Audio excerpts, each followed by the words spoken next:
Hello दोस्तों, स्वागत है आप सभी का मेरे YouTube channel Sachin education hub पर।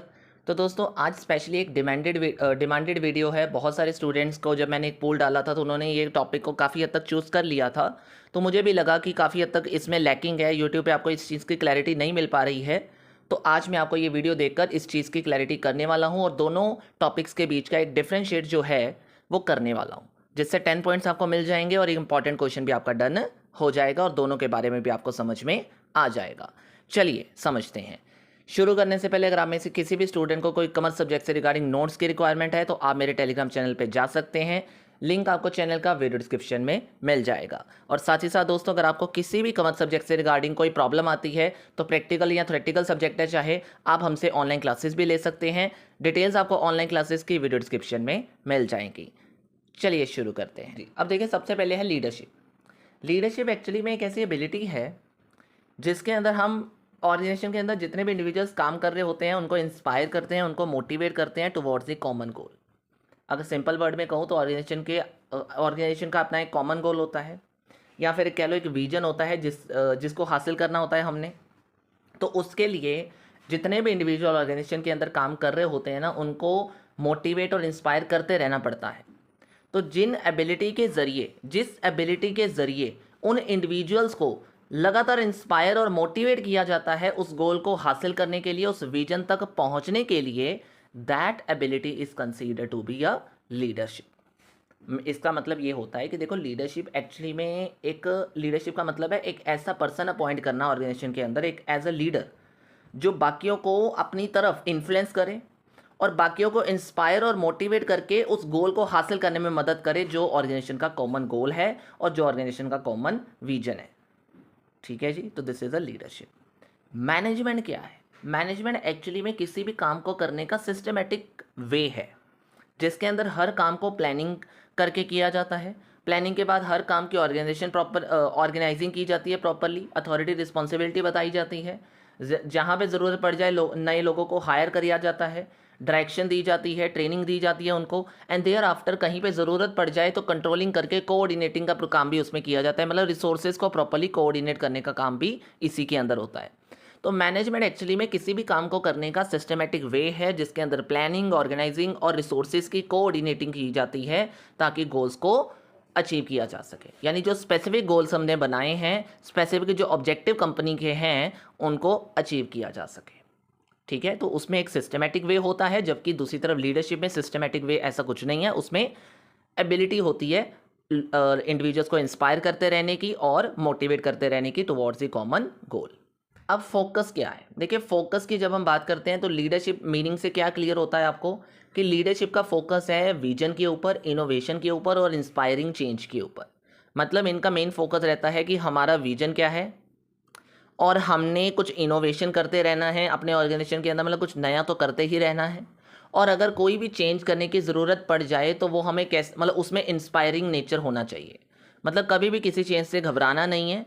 इंस्पायरिंग चेंज का मतलब है जितने भी चेंजेस करने हैं उसको उसमें इंस्पायर होकर आगे बढ़ना है, कभी भी पीछे नहीं हटना। तो कुल मिला के लीडरशिप का मेन फोकस है आगे बढ़ने पर, विजन तक पहुंचने पर और कुछ नया करते रहने पर। मैनेजमेंट का मेन फोकस होता है मेंटेन द स्टेबिलिटी, कि जो चलता जा रहा है और जो चल रहा है मैनेजर उसको स्टेबल रखे, मैनेजर उसमें कंसिस्टेंसी बनाए रखे, स्ट्रक्चर जो बना हुआ है उसी के हिसाब से काम करना है, एफिशिएंसी को बनाए रखना है। तो ये जो फॉर्मल वे में, स्ट्रक्चर्ड वे में और स्टेबिलिटी के साथ जहाँ पे फोकस किया मतलब स्टेबिलिटी के ऊपर जहाँ पे फोकस किया जाता है उसको मैनेजमेंट बोला जाता है, राइट। अब लीडरशिप की अप्रोच क्या है? गाइड करते रहना अपने इंडिविजुअल्स को कि कैसे पहुंचना है, कैसे आगे चलना है, क्या करना है, और इन्फ्लुएंस करते रहना है अपने साथ इन्फ्लुएंस करके उनको लेके जाना है आगे कि चलो भाई चलो, हम पहुंच गए हैं, हम यहाँ तक जाना है, हमने ये हासिल करना है, इसमें ये मज़ा आएगा, इसमें यहाँ तक पहुँचने का ये कारण है। तो ये सब चीज़ें गाइड करके, इन्फ्लुएंस करके जब पीपल को आगे लेके जाने की कोशिश की जाती है तो वो लीडरशिप की अप्रोच है। जबकि मैनेजमेंट की अप्रोच क्या रहती है? सारा काम जो भी करना है वो एक तरीके से स्ट्रक्चर्ड वे में आकर एडमिनिस्ट्रेटिंग वे में करना है। मतलब अगर मैं कहूँ कंट्रोलिंग वे में करना है। मतलब उनका मेन फोकस रहता है कि जो भी काम किया जा रहा है वो सिस्टमेटिक तो हो ही रहा है, पर उस सिस्टमेटिक वे को सिस्टमेटिक वे से जो भी काम हो रहा है ना, उसमें चेक करना कि कंट्रोलिंग प्रॉपरली हो रही है, क्या एडमिनिस्ट्रेशन प्रोसेस प्रॉपर ढंग से हो रही है?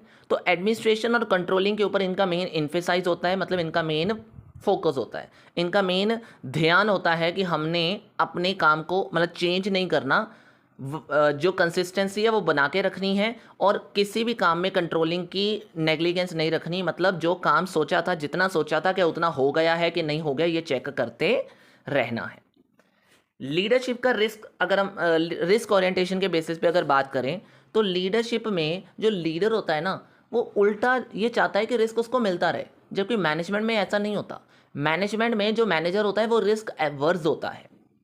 लीडरशिप के अंदर जो लीडर होता है ना, वो हमेशा चाहता है कि हम नए रिस्क लें, क्योंकि उसको पता होता है कि रिस्क लेकर ही हम उस जगह पर पहुंच सकते हैं जहां पे हमने जाना है, क्योंकि उस रास्ते तक पहुंचने के लिए जितने रिस्क आएंगे वो लेकर ही हम, अगर हम उस तक पहुंचेंगे तभी मज़ा है।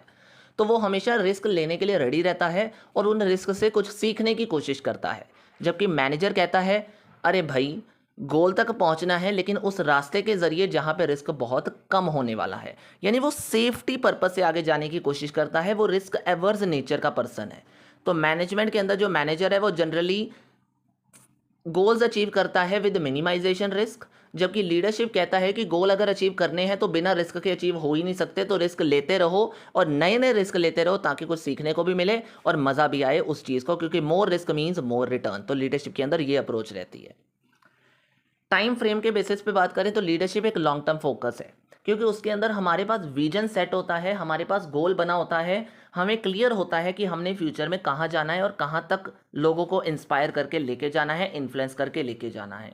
बल्कि मैनेजमेंट एक शॉर्ट टर्म अप्रोच है, मैनेजर एक शॉर्ट टर्म फोकस पे जाता है। वो बस इतना कहता है कि डेली के ऑपरेशंस अच्छे से हो जाएं, उसमें एफिशिएंसी बने रहे, उसमें मैं मेंटेनेंस रखूँगा, बस बात खत्म।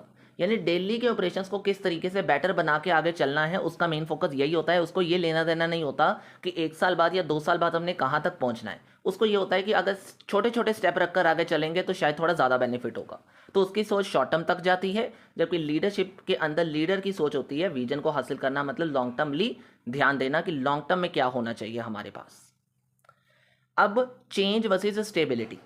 देखिए, लीडरशिप के अंदर अगर चेंज की बात की जाए तो लीडरशिप प्रमोट करता है किस चीज़ को, चेंज को, कि वो कहता है कुछ चेंज करो, क्योंकि चेंज कुछ इंस्पायर करने में मदद करता है।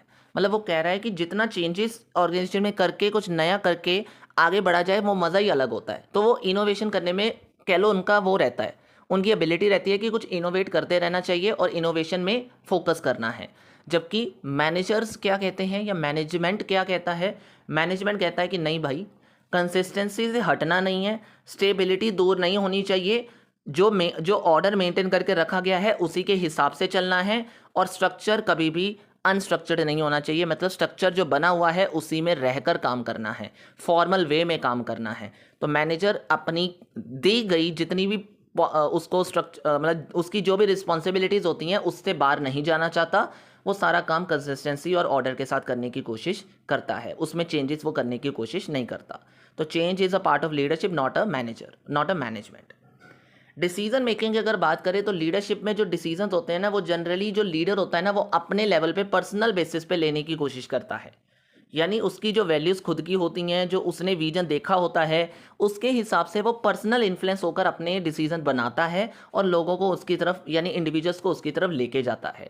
यानी वो कभी भी ऑर्गेनाइजेशन के वे के ऊपर डिपेंड नहीं करता। वो कहता है जो हमारे लिए सही होने वाला है, जो मेरे लिए मुझे लगता है कि विजन ये है तो हम यहाँ तक इस तरीके से सही तरीके से पहुँच सकते हैं, तो वो उस लेवल तक डिसीजन लेने की कोशिश करता है।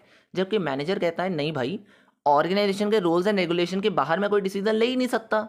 तो जो डेटा मेरे पास है मैं उससे जो डिसीजन मिलेगा बस उतना ही सोचूंगा। जो मैं प्रोसेसेस कर रहा हूँ उसमें जो मुझे नजर आएगा मैं वही डिसीजन लूंगा। जो पॉलिसीज और प्रोसीजर है मैं उससे बाहर जाके कोई डिसीजन नहीं लूंगा। तो मैनेजमेंट के अंदर पॉलिसीज एंड प्रोसीजर और डेटा को ध्यान में रखकर डिसीजन लिए जाते हैं, और लीडरशिप अपने लेवल पे सोचता है कि पर्सनली कौन सा डिसीजन सही है और पर्सनली किस लेवल पे हम आगे जा सकते हैं, और वो ऑफन अपने इंट्यूशंस, वैल्यू और विजन को ध्यान में रखकर ही डिसीजन लेता है, राइट। उसके बाद अगर हम बात करें पीपल वर्सेस प्रोसेसेस की, तो लीडरशिप के अंदर पीपल पे फोकस किया जाता है, लोगों पे फोकस किया जाता है, लोगों को इन्फ्लुएंस किया जाता है, लोगों को आगे लेके जाया जाता है, मोटिवेट और इंस्पायर किया जाता है। उसमें काम पे इतना ध्यान नहीं दिया जाता, the more focus is on the people, बल्कि मैनेजमेंट के ऊपर ज़्यादा ध्यान दिया जाता है, काम के ऊपर, उसमें पीपल के ऊपर ध्यान नहीं दिया जाता। उसमें यह देखा जाता है कि काम कितना अच्छे से हुआ, हमारा काम क्या है, हमारी प्रोसेसेस क्या हैं, हमारे सिस्टम्स कैसे हैं। तो सिस्टम, प्रोसेस और टास्क के ऊपर ध्यान दिया जाता है, पीपल का उसमें लेना देना ही नहीं होता। तो as a part of management आप बात करोगे कि उसमें सिर्फ प्रोसेसेस के ऊपर ध्यान होता है, सिस्टम के ऊपर ध्यान होता है, जबकि पीपल की बात करोगे तो वो लीडरशिप के अंदर मेन रोल प्ले करते हैं। कम्युनिकेशन की अगर बात की जाए तो लीडरशिप के अंदर ओपन कम्युनिकेशन को रोल दिया जाता है, ट्रांसपेरेंसी रखी जाती है, और ऑफन परस्यूसिव कम्युनिकेशन मीन्स सभी को मेलजोल लेकर, मतलब सभी के साथ मिलजुल कर काम डिसीजंस लिए जाते हैं, ओपन कम्युनिकेशन वे रखा जाता है।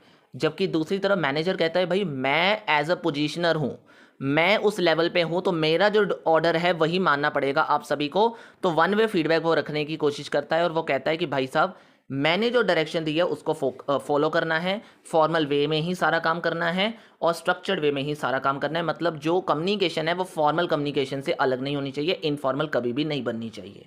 तो उसकी सोच फॉर्मल पे रहती है, जबकि दूसरी तरफ होता है कि फॉर्मल या इनफॉर्मल जो बेटर होगा वो चलना चाहिए, ओपन होनी चाहिए कम्युनिकेशन, ट्रांसपेरेंट होनी चाहिए कम्युनिकेशन। लीडरशिप की बात करें तो पावर सोर्स। अब देखो पावर सोर्स की जब हम बात करते हैं तो लीडरशिप के अंदर जो पावर होती है ना वो खुद की होती है, अपने पर्सन की, मतलब उसकी नेचर दिख रही होती है, उसने जो पावर गेन करी होती है वो अपने नेचर के बेसिस पे करी होती है, यानी पावर फ्रॉम पर्सनल इन्फ्लुएंस। उसका खुद का नेचर ऐसा होता है कि वो खुद को इस तरीके से बना के दिखाता है, या उसका खुद का नेचर ऐसा बना होता है कि लोग उसके, मतलब उसको देखकर इन्फ्लुएंस हो जाते हैं, और लोग उसकी तरफ खींचे चले जाते हैं और उसकी बात को मान भी लेते हैं।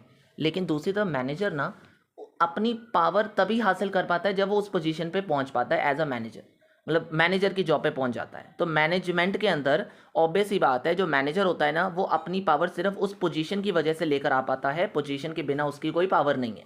अगर आज उसको पोजीशन से हटा दोगे तो कल उसके पास कोई पावर नहीं है, कल आपके तरह ही वो आपके साथ काम कर रहा होगा। जबकि लीडर ऐसे नहीं होते, अगर वो लीडरशिप हट भी जाए ना, मतलब लीडरशिप से वो हट भी जाए, या लीडर अगले दिन ना भी रहे, तो भी उसके अंदर ऐसा इन्फ्लुएंस भरा होता है कि लोग उसके डिसीजन को मानने फिर भी लगते हैं, उनको पता होता है कि इसके अंदर क्या कैपेबिलिटी है, राइट।